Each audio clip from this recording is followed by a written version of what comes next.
Okay, this is Bruce the Blog, and I just thought you'd like to see on Wednesday, June 2nd, the year of our Lord 2010, what a male hernia patient looks like post-operative.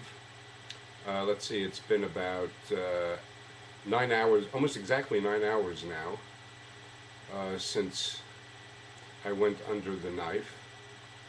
It's actually midnight. It's exactly midnight, so I guess it's really Thursday, June 3rd, technically speaking, according to Greenwich Mean Time. And I went under the knife. Isn't that a terrible expression? Which is, of course, why I keep using it. At 3 p.m. today, in fact, maybe for the first time in the history of medical science, I got a call from the hospital at about 1:30. I was supposed to be there at 2:15 for a 3:15 appointment, and the hospital actually said to me, the doctor, Dr. Jack Yee, who did a superb job, is running early. So if you can come in right now, we can get started. So I yelled up to my wife Elise, "Let's go." I was raring to go, just to get it over with and get back to fighting trim. And then you'll notice everything about the Hudson Valley Hospital Center was just superb. All of the nurses in the pre-op room and the recovery room were excellent. The anesthesiologist in the operating room, everything went swimmingly well. I barely remember being in the operating room. I was conked out like in seconds. And they treated this patient extremely well after the operation, which takes about an hour, and then I was finally ready to leave the hospital at about 6:30. I was the only one left, and Pat, the nurse, who was tremendous, wheeled me down in the chair with Elise to the valet parking that the hospital offers free of charge. So I have nothing but great things to say about my experience today, having my inguinal hernia fixed on the right side. And I know too much information, but there you go. Too late now.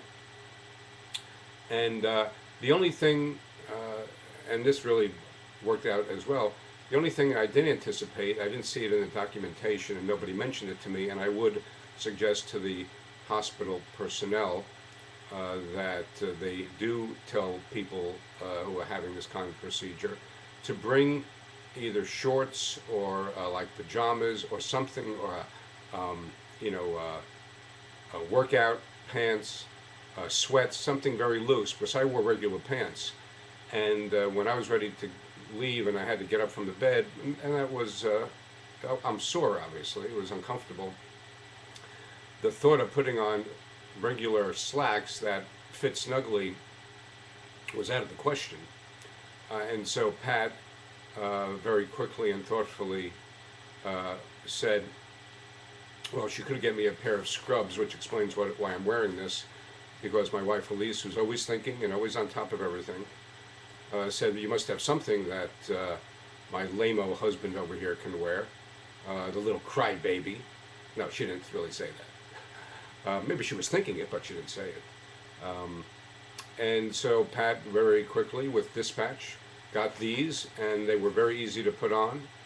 And off I was. Off I went. Well, everybody knows off I am. I mean, I'm just way off. And anyhow, that's my experience at Hudson Valley Hospital Center today. And I wanted to thank John Fetterspiel, the CEO of the hospital, and head nurse Kathy Webster, who very kindly paid a visit to me, because I do deal with them for business, and it was very, very kind and thoughtful that they came down before I went in to say hello and wish me well.